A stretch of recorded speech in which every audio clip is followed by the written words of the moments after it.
فرمایا اس نے ایک بار رحمان اور رحیم کہا ہے، میں نے اس کی باپ کی قبر کو نور سے معمور فرما دیا ہے، نور سے بھر دی ہے قبر، برکت سے بھر دی ہے۔ اللہ کرے میرے بیٹے بھی قرآن پڑھے، اللہ کرے میری بیٹیاں بھی قرآن پڑھے، اللہ کرے ہم سب کی اولادیں قرآن پاک پڑھے۔ دیکھیں نا امام اعظم ابو حنیفہ رمضان میں 61 قرآن پاک پڑھتے تھے۔ کتنے؟ 60 ٹیک، اللہ اکبر۔ ایک قرآن پاک دن میں پڑھتے پورا، ایک رات کو پڑھتے، ایک تراوی میں پڑھتے۔ 61 قرآن پاک امام صاحب پڑھتے۔ آپ فرماتے میں نے چھوڑ دیے سارے وظیفے، میں صرف رسول اللہ کا قرآن پڑھتا ہوں۔ رمضان سارا قرآن پاک، سارا رمضان۔ اب تو عادت ہی نہیں رہی ہمیں قرآن پاک۔ اگر لوگ ناراض نہ ہو تو محفل نعت ہوتی ہے تو تلاوتیں کتنی ہوتی ہیں، اور نعتیں ہم نے ذوق ہی نہیں بنایا، ذوق ہی نہیں بنایا ہم نے تلاوت قرآن کا، اس لیے کہ قراء علماء فقراء ان کو ہم تیار ہی نہیں کر رہے، ہم تو ایکٹر پال رہے ہیں جو پیسے لیتے ہیں نعت خوانی کے، معاذ اللہ۔ او میرے بھائی، کیا قرآن میرے نبی کی نعت نہیں؟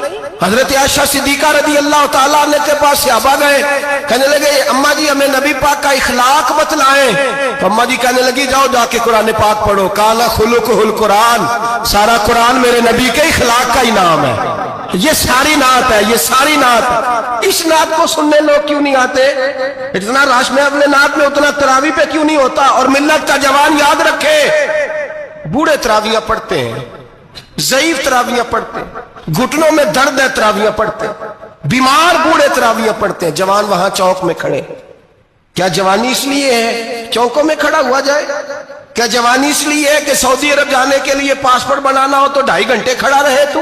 شناختی کارڈ کے دفتر تو کھڑا رہے، پروٹیکٹر کے لیے کھڑا رہے، کافروں کے سامنے کاسا لیشی کرنے کے لیے تو کھڑا رہے، تو نوکری پہ جائے تو ساری رات کھڑا رہے، اور تو قرآن کے لیے کھڑا نہیں ہوتا؟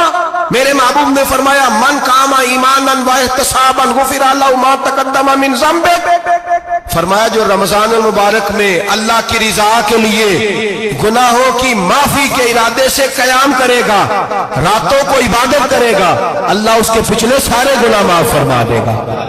نوجوان ارادہ کریں، پروگرام بنائیں کہ انشاءاللہ قرآن پڑھنا بھی ہے، قرآن پڑھوانا بھی ہے، سننا بھی ہے، اور انشاءاللہ بولیے سننا بھی ہے اور پڑھنا بھی ہے اور پڑھانا بھی۔ ہمت کریں، دلیری کریں، آ کے کھڑے تو ہو، اللہ توفیق عطا کرے گا۔ پہلی بات یہ کہ روزہ رکھیں، دوسری بات یہ کہ قرآن پاک کی تلاوت کریں، اور روزہ رکھیں تو روزے کے سارے حسن سمیت اسے رکھیں۔ نبی پاک نے فرمایا رمضان غمخواری کا مہینہ ہے، غمخواری کریں۔ ہمارے زمانے میں 2 قسم کی تکلیفیں ہیں، ایک تو غریب آدمی، اس کا حال یہ ہے کہ وہ مانگتے ہی گزارا کرنا چاہتا ہے، اس نے ہاتھ یوں کر لیا ہے تو اب اس کا یوں ہونے کو تیار نہیں۔ ضرورت اگر کسی آدمی کو کسی دروازے پہ لے جاتی ہے تو برا نہیں، لیکن سوال کا اپنے اوپر دروازہ کھول لینا یہ ٹھیک نہیں۔ فاقہ کشی پیدا کریں، حوصلہ پیدا کریں، تھوڑے پہ گزارا کرنا سیکھیں۔ غریبوں کو بھی اجازت نہیں کہ وہ نکل کھڑے ہوں میدان میں مانگنے کے لیے، ٹولیاں نکلتی ہیں رمضان میں، جتھے نکلتے ہیں خیرات کٹھی کرنے والے۔ بچیں، میرے نبی پاک صلی اللہ علیہ وسلم نے فرمایا جس نے بغیر ضرورت کے سوال کیا، جب قیامت کے دن آئے گا تو اس کے چہرے کے اوپر گوشت نہیں ہوگا، صرف ڈھانچہ ہی ہوگا۔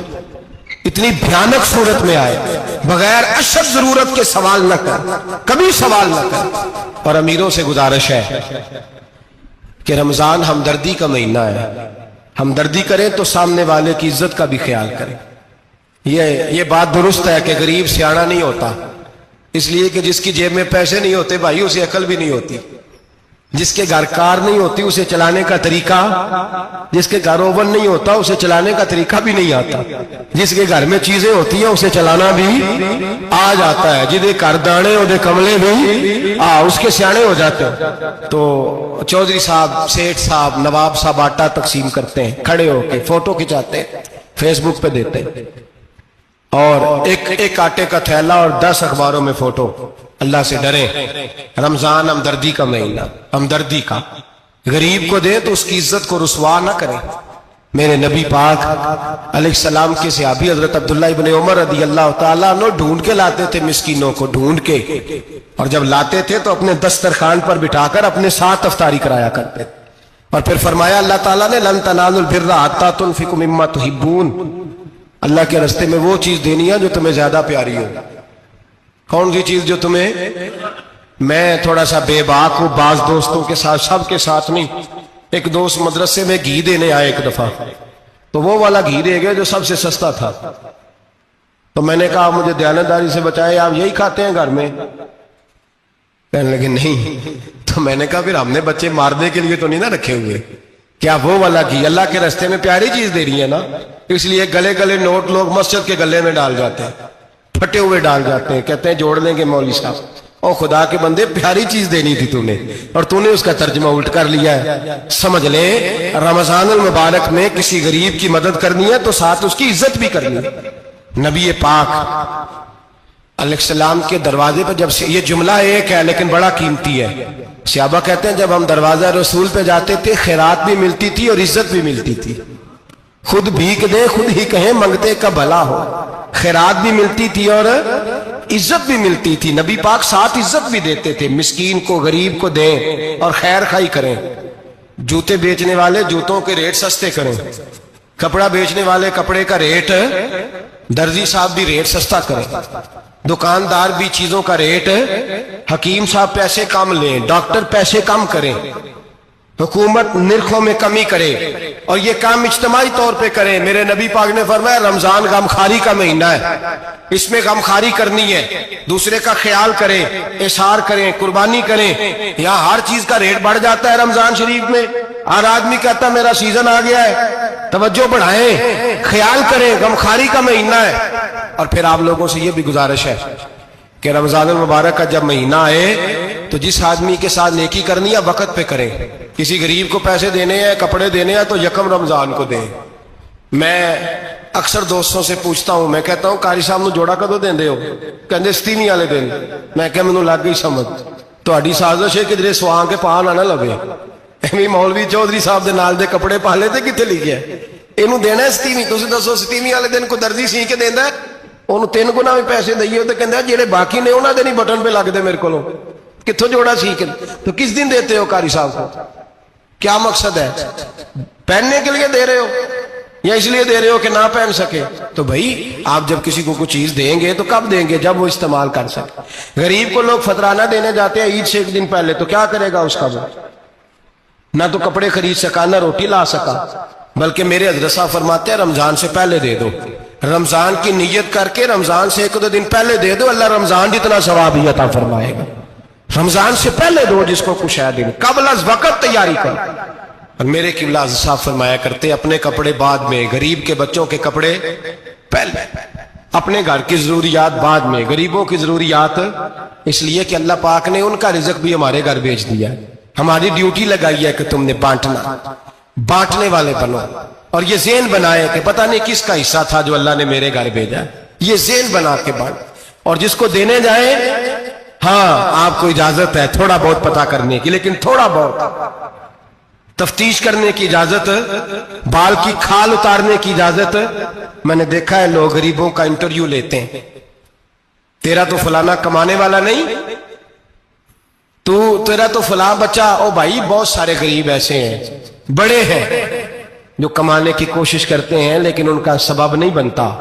ہاں ہے ایسے لوگ جو سعودی عرب چلے گئے ہیں، کہتے ہیں تیرا تو فلاں باہر نہیں گیا، ہے گیا ہے، لیکن سارے سعودی عرب جانے والے بھی مال کمانے کی طاقت نہیں رکھتے، کئی وہاں بھی بیٹھ کے بیچارے قرضوں میں الجھے ہوئے ہیں، وہاں والوں کے ظلم کا شکار ہے، بہت ساری آزمائشوں میں تو تفتیش کرتا ہے۔ میرے امام شافعی کا ایک جملہ اگر آپ کو یاد رہ گیا تو بات بن جائے گی۔ امام شافعی رحمت اللہ، بلکہ حضرت غوث اعظم جیلانی کے پاس وہ بات آپ کو زیادہ فائدہ دے گی۔ حضرت غوث اعظم جیلانی کو ان کا ایک مرید سمجھانے لگ گیا، کہنے لگا حضرت جی آپ سب کو ہی دیتے رہتے ہیں، ہر بندہ مستحق نہیں ہوتا، ذرا ٹٹول کے دیا کریں۔ تو غوث اعظم جیلانی فرمانے لگے بھائی مجھے تو لگتا ہے تو بھی ان چیزوں کا مستحق نہیں تھا جو اللہ نے تجھے عطا کر دی ہے، پہلے تو بتا تو مستحق تھا، تجھے اپنی حیثیت اوقات کا پتہ ہے جو اللہ نے تجھے دے دی ہے؟ طاقت